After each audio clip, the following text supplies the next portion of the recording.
Hi everyone, welcome to Ask Sarah. So today's sewing tutorial video will be how to make and attach piping to a bag. I have two different methods to show you, and it's really easy, and piping can be attached to any bag even if it's not in the sewing pattern. So that's my video for tonight. I'm Sarah Lawson from Sew Sweetness. Thanks so much for joining me for Ask Sarah, my weekly Q&A chat.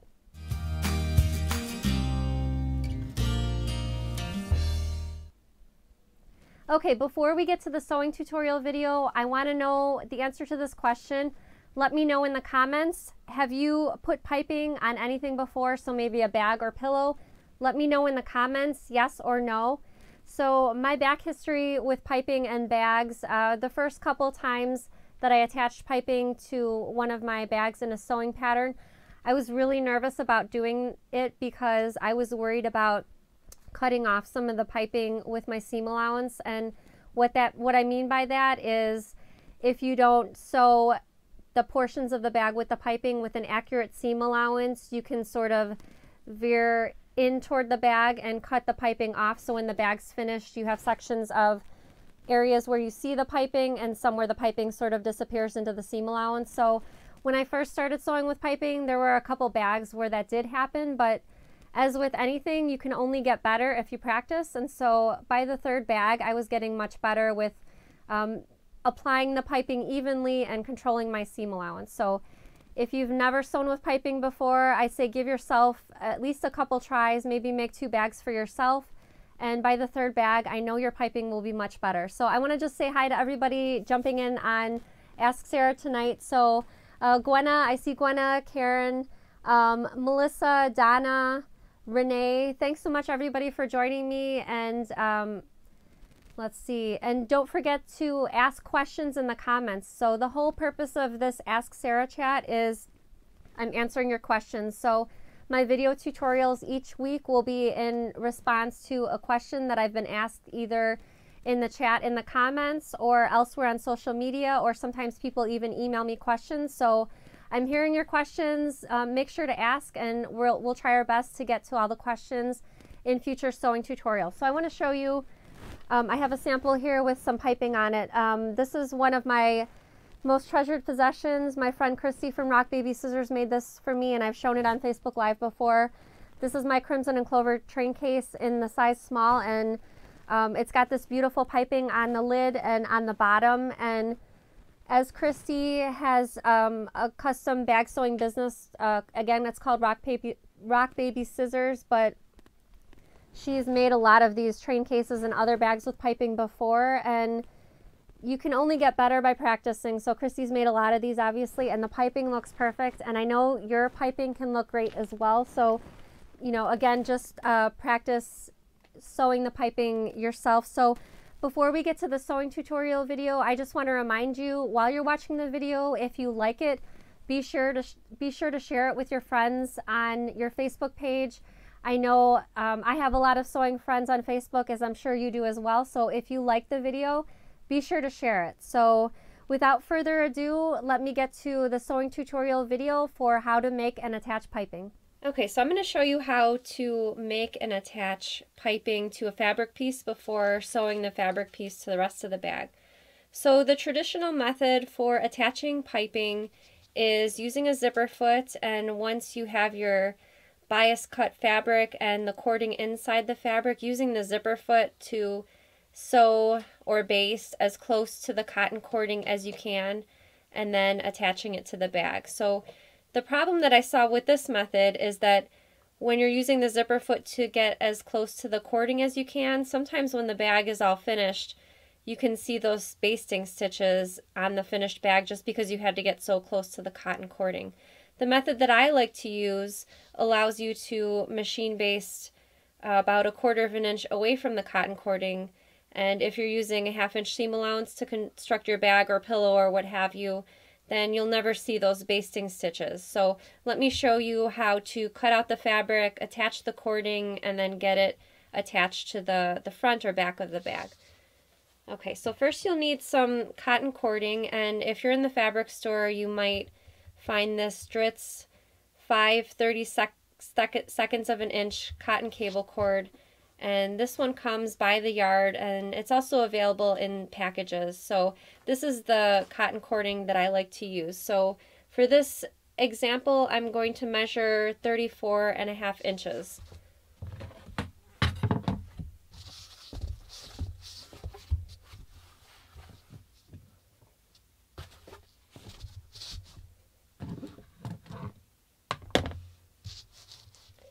Okay, so I'm going to mark with my Wonder Clip where that 34.5 inches is. And because the cotton cording frays pretty easily, I'm going to just take some regular tape and put a piece on this edge right before I cut it. So I'm going to cut right in the center of that tape.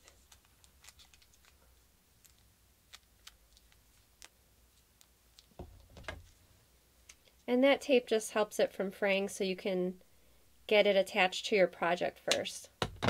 Okay, so I'm done with that roll of cable cord, and now I'm going to cut my fabric. So I'm going to cut my fabric piece on the bias, and if you're not familiar with doing that, let me show you how.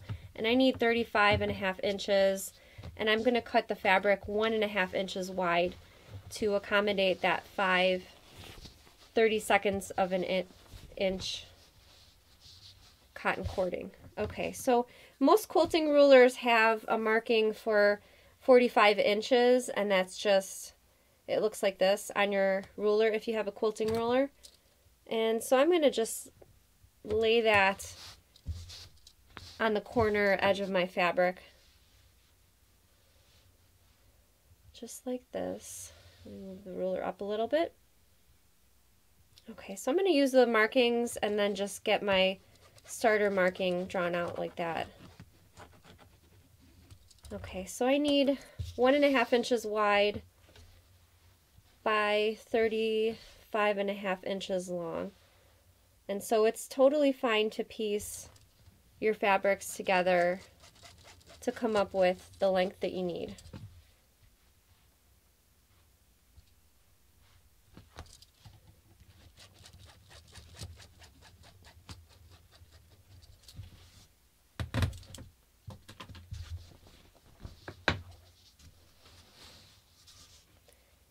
I'm going to use my scissors, but you can also use a rotary cutter to get that cut out. And just cut several strips to cover the length that you need.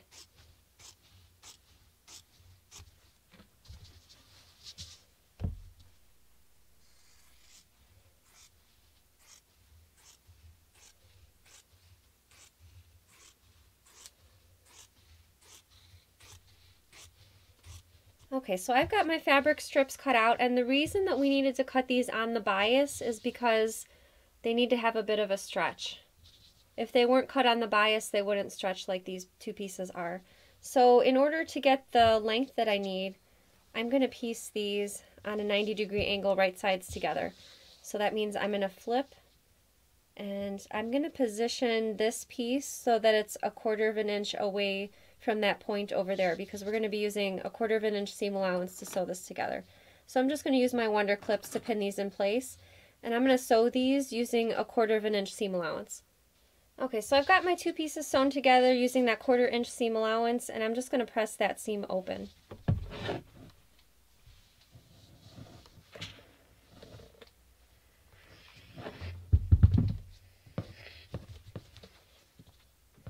Okay, and for this particular pattern that I'm working with, I need 35.5 inches of fabric, so I'm just going to measure that out and cut right now.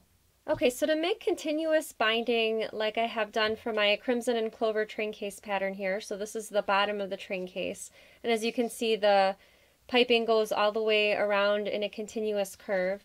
So for that method, I went ahead and sewed my bias tape fabric right sides together along that edge that I cut, and I have a ring right here. So now I'm going to use this ring to attach the cotton cording inside of it.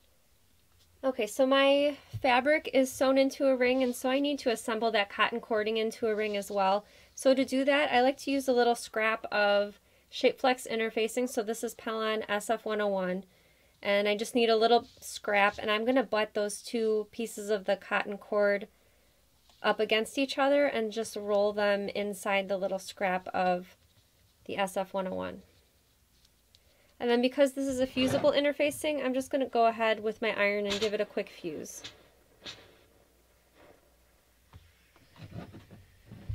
Okay, so that interfacing seals that cotton cording into a ring, and now it's ready to attach inside the fabric ring. So to do that, I like to use one of two products, so either Pellon Wonder Web or Pellon Wonder Under. So the difference between the two is that the Wonder Web is just a fusible web, and the Wonder Under is a paper-backed fusible web. So the Wonder Under actually has this web right here with a layer of paper on top. So if you're using the Wonder Under tape, you would just fuse this to the wrong side of your fabric first, peel back the paper, and reveal the second side of the adhesive. But with the Wonder Web, both of the sides of adhesive are exposed, so there's no paper to peel back. So I'm going to go ahead and apply this in chunks, and I'm just going to rip off a piece right here. And I'm going to place it on one half of the bias binding and just make sure it's within the edge of the fabric. Okay, so I find this easier to do on the edge of your ironing board because this is a ring and you can go ahead and just make sure it's really taut on the edge of your ironing board. But for this example, I'm just using my pressing board right here. So I'm just going to bring the fabric so that the wrong sides together so that cotton cording will be nestled in the middle. There's that Wonder Web right there, and when I hit it with the iron, it's going to fuse it in place and make it nice and tight.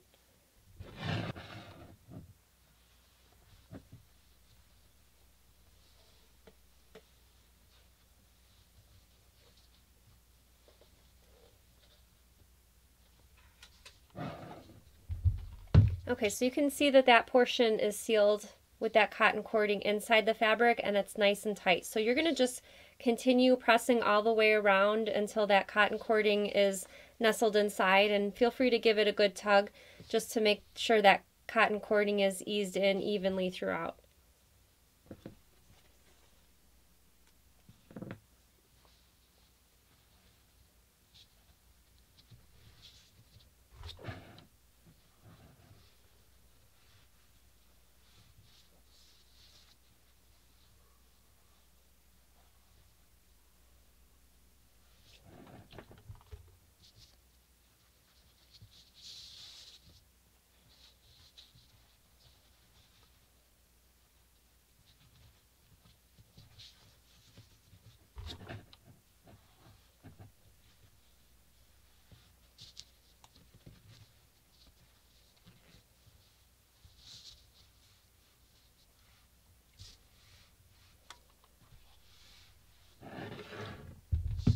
Okay, so my piping is all prepared.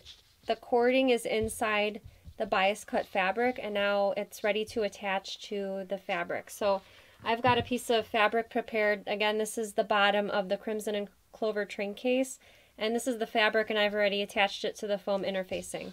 So now all that's left is to pin it in place. So I'm going to pin it so that the raw edge of the bias cut fabric is even with the raw edge of the fabric panel.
Okay, so now that the piping is attached to the fabric, all you need to do is take your sewing machine and with a basting stitch, stitch using 1/4 of an inch seam allowance, which will land you right down the middle of this fabric right over here, and it won't even be close to that cotton cording because we've already sealed that cording in using that fusible interfacing.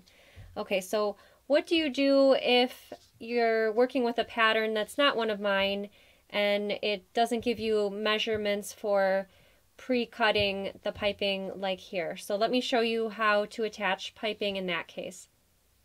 Okay, so again, I've got my bias cut fabric, my cotton cordings in the middle, and I'm just finishing up the last few inches of attaching that fusible on the inside.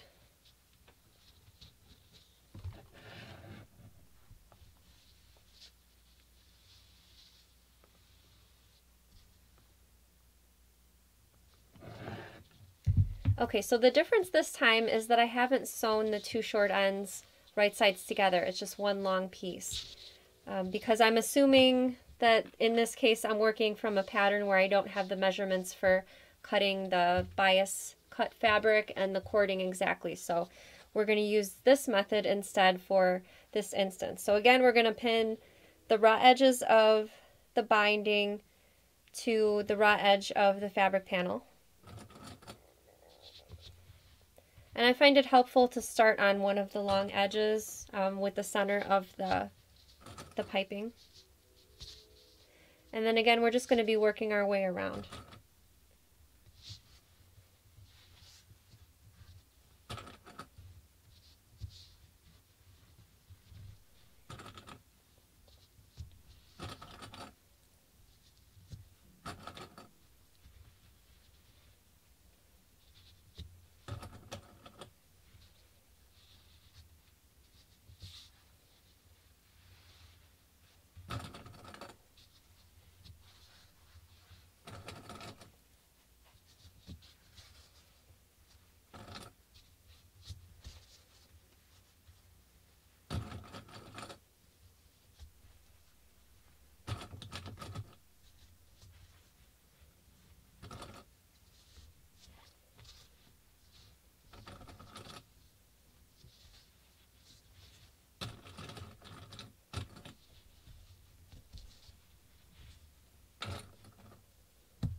Okay, so I've reached the last couple inches where I don't have the piping attached, and what I'm going to do right here is I'm going to crisscross the piping, and you may want to have it centered, but mine didn't end up being centered down here, but that's okay. I'm just showing you how to for this tutorial.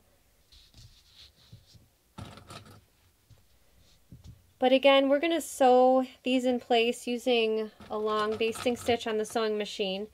You're going to use 1/4 of an inch seam allowance, and when you reach this area where the piping crosses over, you're just going to continue on with that 1/4 inch seam allowance, and what that'll look like is you'll have some overhang of the piping, which you'll trim after stitching it in place.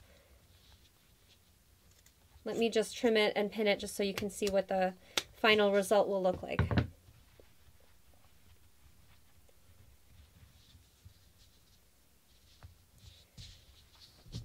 Okay, so this is what it'll look like at the bottom. Again, it'll be sewn in place. And this fabric panel, once the piping is sewn down, will be ready to assemble in the rest of your bag. So in this case, this is the Crimson and Clover train case panel.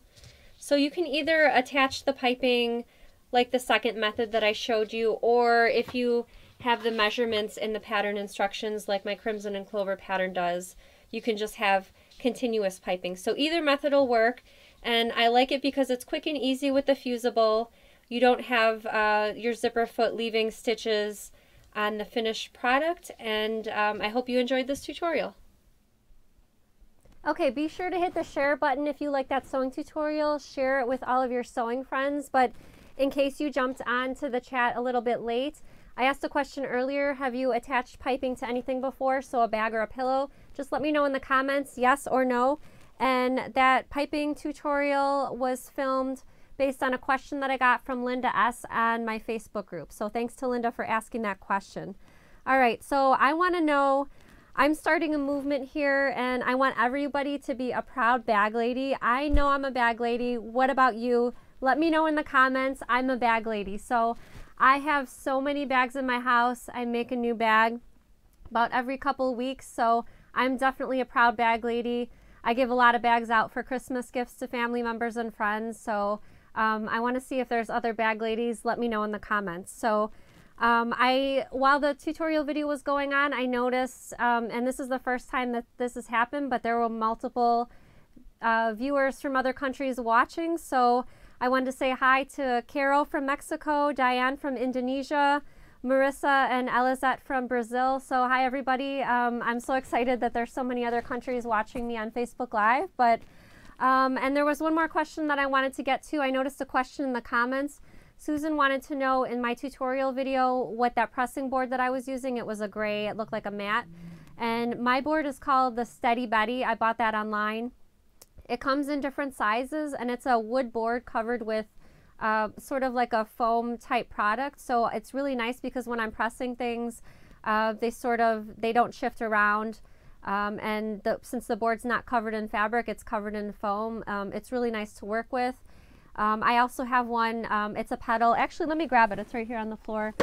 It's a little dirty, but this is my Steady Betty. It's for my sewing machine pedal, so my pedal doesn't slide around because I have wood floors in my house, and that pedal was just moving around all the time. So because this is foam covered on a wooden board, it keeps that pedal in place. So again, that's the Steady Betty. That's B-E-T-T-Y for Betty. All right, so I have another question. Let me know in the comments before I show you my next Minikin preview. Do you like streaming videos and tutorials on your computer or device, or do you prefer to have the DVD? So let me know in the comments, either stream or DVD. So the answer to that question for me is I like streaming, and the reason is because with DVDs, I was either losing them, I was putting the DVDs in a different case, so they were getting all mixed up and I could never find the one that I needed, or they were getting scratched. So for me personally, I prefer to stream because then I don't have to keep track of my DVDs. But let me know in the comments, either stream or DVD, what's your preference? All right, so there's another question coming through. Donna wanted to know, is the ironing mat double-sided? It is. It has that same gray foam on the front and the back, just like my pedal. So it looks like this. So same foam on the front and the back. Let's see. Bethany says, I'm a bag lady and can't wait to try out your train case from the retreat. Yeah, Bethany left a comment below, and she came to my sewing retreat this past September.